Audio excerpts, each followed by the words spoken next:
Hello, everybody. Welcome to another episode of And Action with Ricky Borba and the whole team from Casting Calls America, who are now partners with IMDb. We've been talking about it for a couple weeks. If you are on IMDb and you're looking for a casting announcement, you're probably going to be led to Casting Calls America. So we're so excited about that, as we are tonight, about our super fun and just joyous person. I've had the pleasure of talking to her for the past couple days, just kind of doing our pre-show stuff. Tonight, everybody, please welcome Miss Laurie Burke.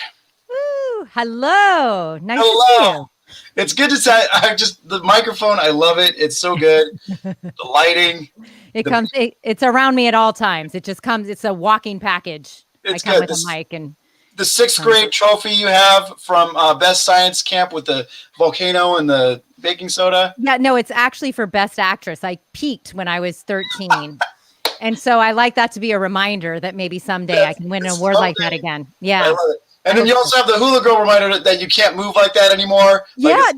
Well, hey, watch yourself there. Yes, I can. No, that was from a producer sent that to me because I had a contract for a year of a voiceover artist for Rayleigh's. And he used to be somewhere else, and he used to go, now just hula, Laurie. And that was just to relax me. Okay. Can I try that maybe pre-show from now on? Yes, I think you should. Put on the skirt. Do what you got to do. Well, I've got 5 girls in this house, plenty of skirts to go around. So. Totally. Yeah. All right. So here's what I do at the beginning of every show. I'm going to read your bio as is written on your page, and then we're going to talk about it. Okay. Okay. Super awkward. Okay. Laurie Burke is a San Francisco native and comes from a family of professional actors and musicians. Think the Partridge Family meets This Is Spinal Tap. With an adventurous spirit and genuine joy of all things creative, she decided to also turn her creative passion into a full-time career. For over 15 years, Laurie has been a professional actress, voiceover artist, host, and singer, known as the original voice of Google. Laurie has sent and lent her voice to such varied productions ranging from the Emmys to countless radio and TV commercials. Laurie Burke, you are pretty awesome. Wow. That makes me sound really awesome. You wrote it, or somebody wrote it. I mean, it's a really good bio. It's a really good bio. Okay, so I've been doing this show since, I believe, August of last year. We're in March, so we're in 25-ish shows. I love everybody that's on the show. Okay, but what's special about you is I admire you, Laurie. You are someone, after doing all my research, that I'm like, this person's awesome. And let me talk about why. Everything that you've done, all of your interviews and your website and all that stuff, there's a consistent theme that runs through it, and it's about giving back and inspiring people. And so my first question is, why is that important to you? And tell me some of your fun memories of doing that with people. I love it. God, you're going to make me cry. You can't do that right in the beginning of the boom.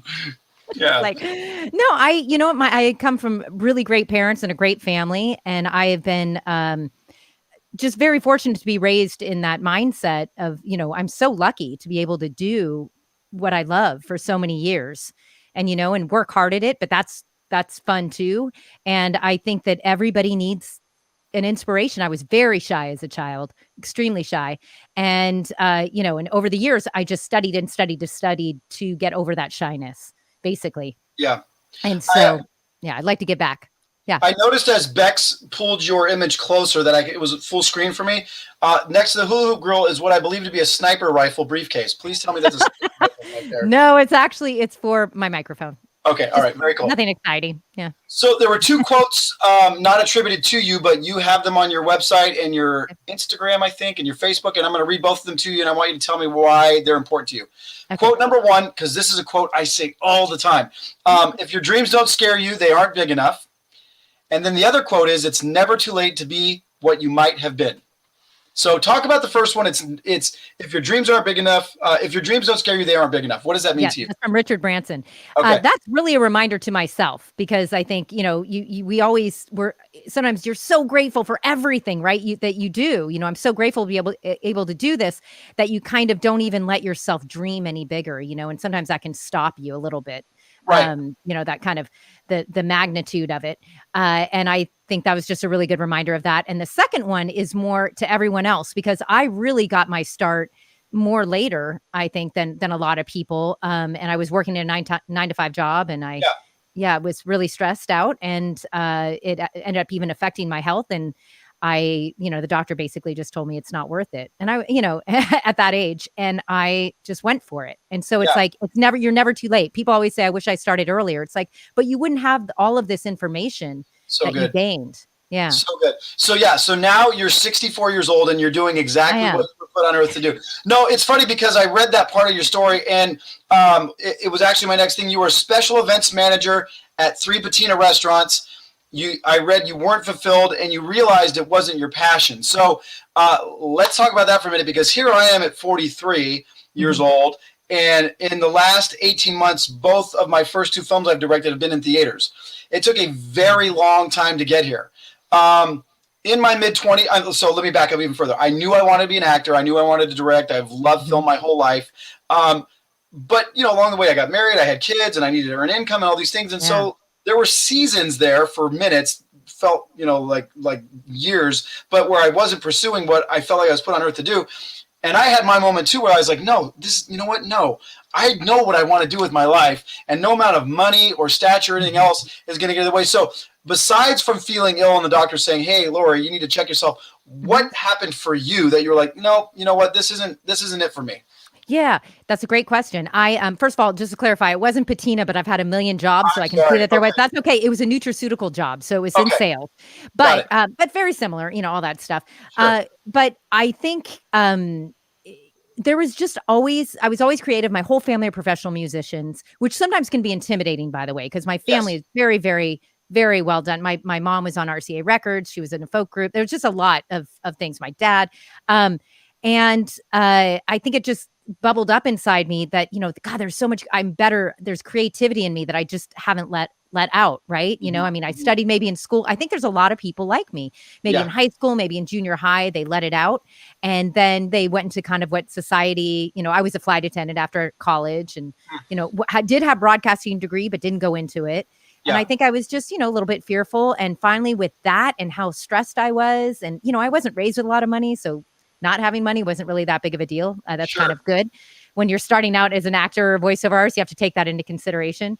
Yeah. And so I think it was just finally, it was like, what am I waiting for? I mean, what am I doing this for? I'm just by myself, making money, going to dinner, able to afford this or that. It's like, none of that matters. Sure. It just, so when I first quit, I started volunteering with the Red Cross.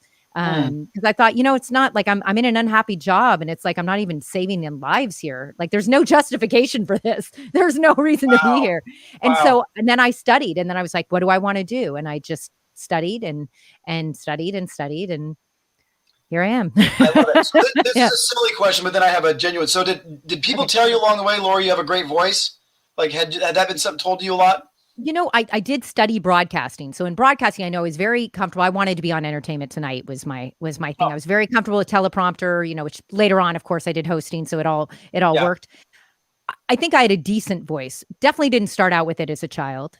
Definitely had to work at it. I think it was just one of those things that, that I just was very interested in. Yeah. And, so it wasn't, I don't believe in that. People always say, can you tell me if I have a good voice? Can you tell me if I have a bad voice? There are no good or bad voices. Right. There's different voices, and what resonates. And really it's the emotion that you have behind it. So. And I would also add, how determined are you to make that your tool? I think so. If you're happy and what your goals are. If you're not, if your goals are, I wasn't one of those people like, oh, I want to be famous and I want to be this and that. It was just, I want to work at this every day. I want to be on set with these people acting. I want to be in front of the microphone doing this. And so this next question would be great for like our last question of the night, but I'm going to ask it right now. So based on what you just said about, the fear and, oh my gosh, I'm going to give this up. Really? Yeah. Talk to the people who are watching the show right now who are up and coming and they're wanting to get into it. Talk about the rewards of I'm doing it and it worked and my bills are paid and I have food in my stomach. Like talk about the rewards if you can, and like encouragement for those people. Okay. I will tell you this. When you're on the set or you're in the microphone, you're in the studio and you're talking, you're being recorded, you don't even think about how much you're getting paid for it. If you are, you shouldn't be doing this. Right. That's how I feel about it. And it's a creative art. As we know, it's not stable in the beginning. You never know where you're going to go. Right. But if you enjoy doing it every day, like I wake up every day and I know this about myself. I am happy every day when I'm creative, and I will do something creative every day. Yeah. Whether I get paid for it or not, maybe I'm teaching, maybe I'm helping somebody, maybe I'm just singing around the house, Yeah. whatever it is, that brings me happiness. So if they focus on that and they really like the craft and really treat it with respect, whether it be voiceover, acting, and I guarantee you, the more you study, the better you'll get. It's like skiing. The Yeah. more you know, the better you get, the more you like doing it. In the Yep. beginning, it's hard. So good. So yeah, I think that anybody, with the dedication to it, don't let anything stop you. Right. Yeah.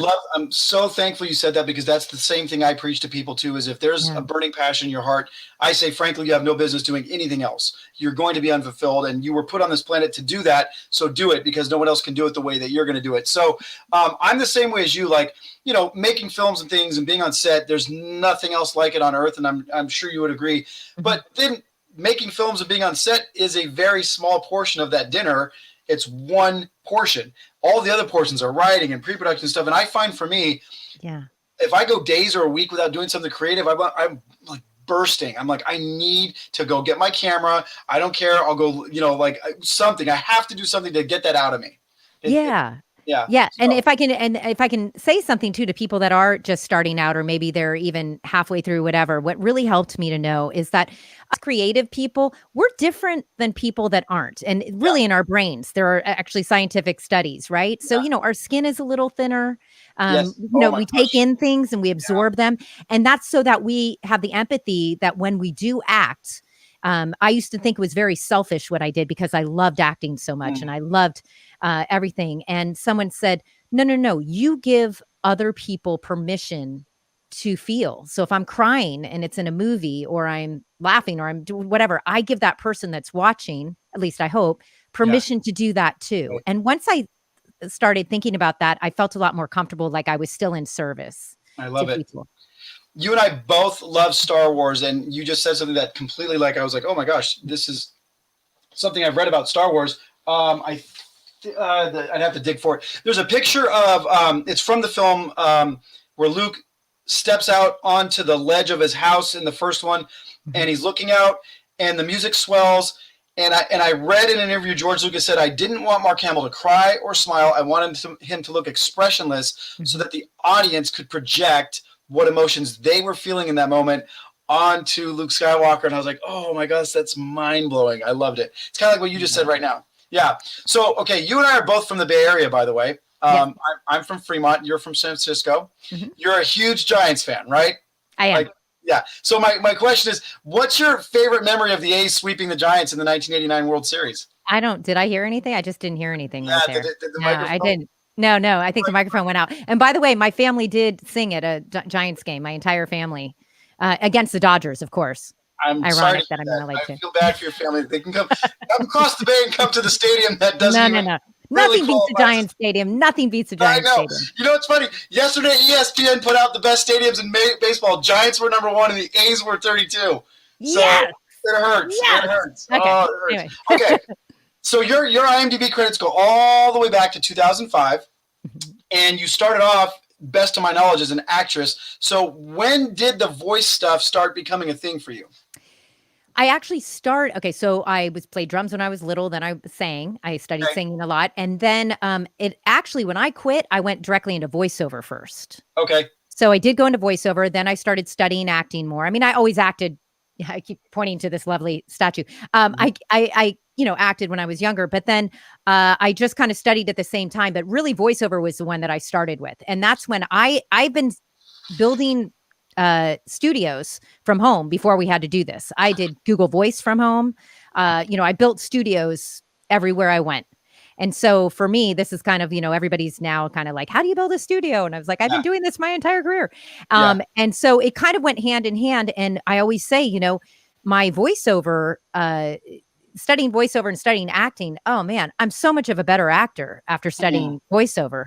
Yeah. And vice versa. But really, I notice it more with making decisions in acting. So that's one of the things when I watched Toy Story making of way back in the 90s when it came out, and I watched Tom Hanks voicing Woody, but Tim Allen wasn't there.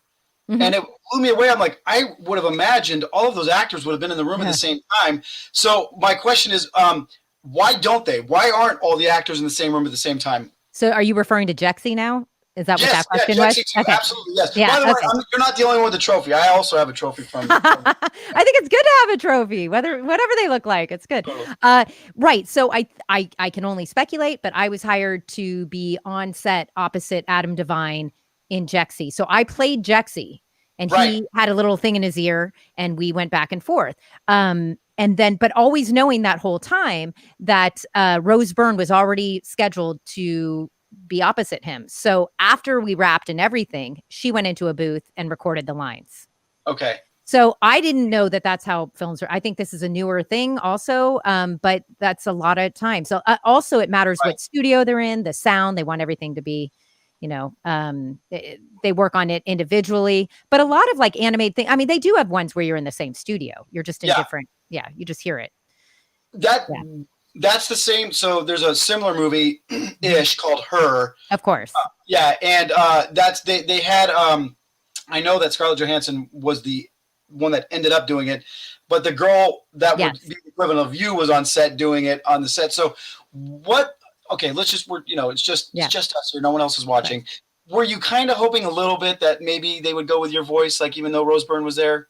The thing is that, and that for her, I think they just replaced her at the end. I don't know if they knew that Scarlett Johansson from the articles I read, which would be even harder. I think that would have been even harder. Yep. I was told so many times that it wasn't going to be me. The people on the set, the crew, were very confused. Though they're like, I don't understand how it's not you. I don't like they didn't understand. And I said, I don't know how they're doing it, but this is how it is. And I can imagine they're not going to bring her in for 2 months on set when they could have me do it and then I guess play it. Yeah. So I that would be great. Are you kidding me? They asked me, what would you like to do if, what would you like to tell Rose when she goes to record this? And I was like, I'd like to meet her and be in on it and help her. I don't know. I mean, she's a great actress. So did you get that opportunity? Did you meet with her? Did you no? Oh, that's so no, I didn't get any. I didn't get to see anybody. I mean, I didn't even know I was in the behind the scenes until it came out. Wow. And my friend told me I was behind the scenes. So I mean, they were interviewing us on set, but such a cool memory, though, and such a very cool thing. Oh, my God. It's amazing. So when did Google come about? Because you are the voice of Google. How and when did that come about? Yeah, in the original voice. Now, this is a great for all you people that are just starting out, too. It was a startup in Silicon Valley. As you know, it's like on the Voice of Silicon Valley. I've been there for so long. I had just moved back to San Francisco with my demo in hand.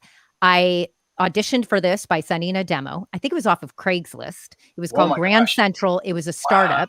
They had me come in. They're like, you're going to be the voice of the system. I did the voice for a while, a couple of years, I think. And then they sold it to Google for like $90 million. No, I didn't get a contract with that. But they said, we want her voice still on it. So then I ended up being Google Voice. And then I ended up recording for Google. So I had that for a few years. And then they went in-house after that. I think I might be on some prompts. I'm not sure. Okay. I'm not sure. I was always kind of like the last person to know. But it's just an interesting thing that you never know what you're auditioning for, and you never know what project you're a part of and where that will go. Yeah. And so that was especially in Silicon Valley, especially with the tech world. So, do you remember what the first line you had with them was? Do you remember what the first thing they asked you to say? I don't remember the first one, but I do remember the funniest one was like, oops, I'm sorry, your caller hung up. Like it was stuff like that. Like, like just weird ones that I got to say, like, Yeah. So a minute ago, you talked about being a better voice actor because of real acting, for lack of a better term, and being a better real actor because of voice acting. Do you find one to be more difficult than the other? No. Okay. No. Really? I don't. I love the thing about acting. Actually, I take that back. I'm very, very proud of how hard I worked at acting on camera and on stage. I did a lot of stage too and studying because I do think there's a lot more to it as far as like, you have to hit your mark. You have to, make sure you're not, snake eyeing the camera, you just have a lot of other things to consider. So I would say in that aspect, yes, but I really approach voiceover. And when I'm teaching, I do the same thing in a acting craft mindset. So it's kind of like integrating. So studying voiceover to me is just like studying acting as well. So, and that seems to work for me. And it's more fun that way. Yeah. Because I love acting so much. I would agree. So we've talked so much about what you've done. Now let's actually watch a few clips of it. Oh, first of all, I sympathize with Mr. Ramirez's situation. But his issue is with the federal government, not the sheriff's department. And I also support you staying in this country. But I do not support you leading this community. Look, Mr. Ramirez is great about talking about his own life, but what about everyone else's life? Let me ask you, young man, how would you specifically address the issues of being sheriff? How would you balance the budget in an era of growing needs and declining tax revenue? And with these wildfires that continue to burn out of control, how should the deputies balance public safety with public health? You're making some good points. And I'm sorry, you don't like cops? Yeah, how about the next time neo-Nazis march through Berkeley? Who's protecting you now? Look, this isn't about me, and it's not about Mr. Ramirez. This is about the 1.5 million residents of this community. What policies do you have to improve their lives? Do you have a position on anything? Or is this all just about you? Wow. That was really, Laurie, I purposely did not watch that before we did this. First of all, their hair and makeup looks nothing like you. You're a completely different person just by looking at you. And second of all, that was incredible. Oh, that was thank incredible. you. Thank you very much. That's from the North Pole Show, which is a series produced by Rosario Dawson, and it's Bay Area. And this is why I loved it again. Great people. Yeah. And it's a political comedy satire show. And man, it's just so good. I'm in season 2, but it's got 2 seasons. It is funny, and I hope people will watch it. You can find it on the web, just the North Pole Show. And I love it. Yeah, it's good politically too. You know, it's a lot of what I believe in. So yeah. The Bay Area is such a good place for, I mean, not just up and coming artists, but even just seasoned. There's so much there. But you have the South Bay, the East Bay, San Francisco itself. So having said that, are you aware of the fact that the A's hold a 69 over record over the Giants' lifetime? Do you know? I don't even know what you're talking about. No, you have no clue? No. Okay. Laurie Burke, what is virtual voicemail? Virtual what do you say? Virtual voiceover. Virtual voiceover.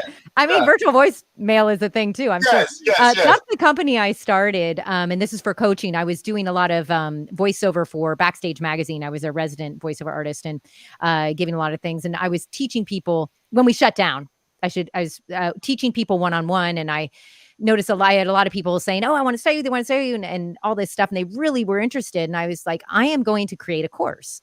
Yeah. So I'm launching it soon. It's going to be a boot camp and et cetera, et cetera. And it's virtual voiceover. And it's basically what it is exactly what we're doing now, right? I've been doing virtual voiceover since Google Voice from my home in a home studio. So it's kind of covering everything, how to be a voiceover artist in today's virtual world.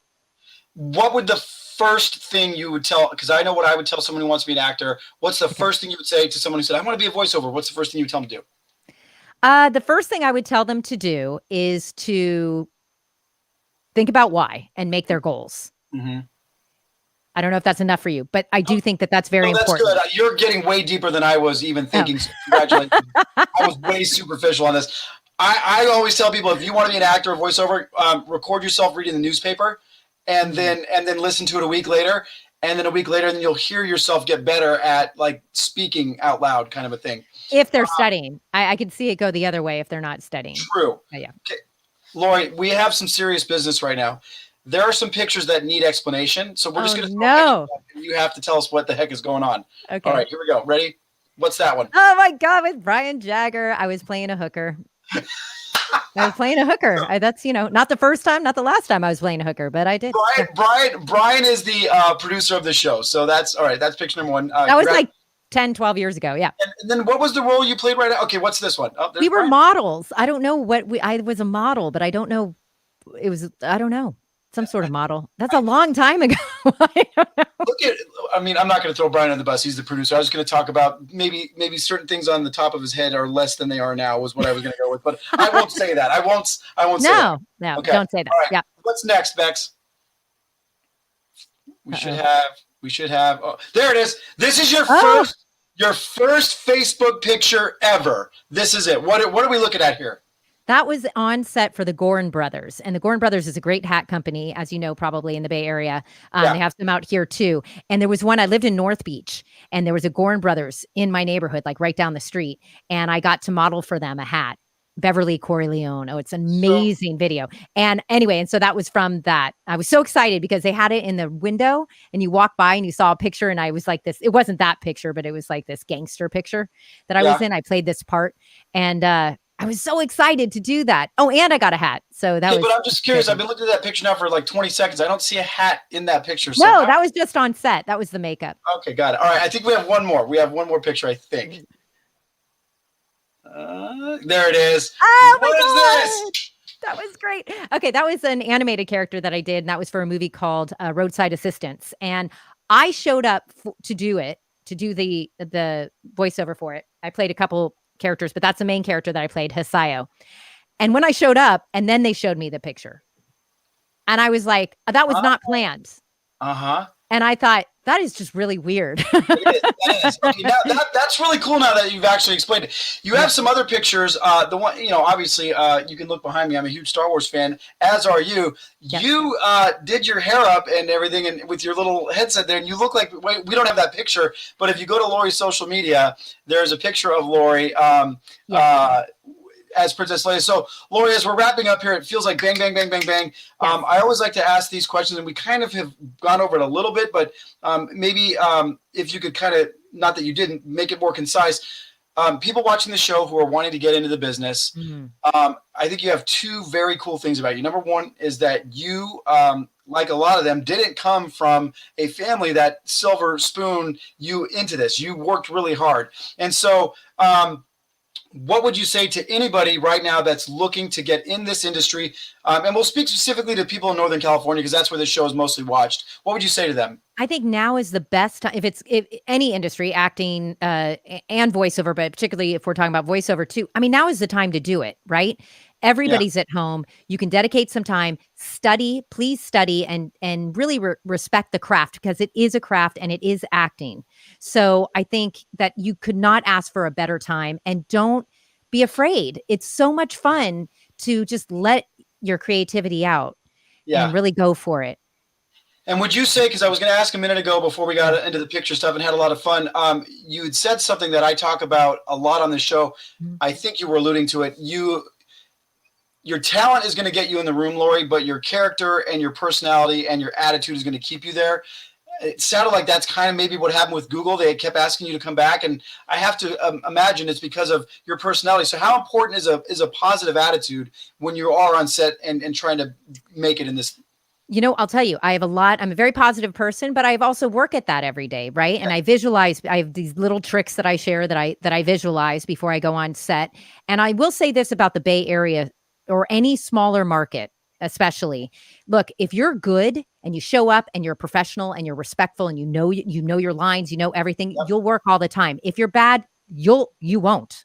And with that super abrupt ending, I'm so sorry. Like 3 seconds. Laurie, thank you. Thank you. Thank you.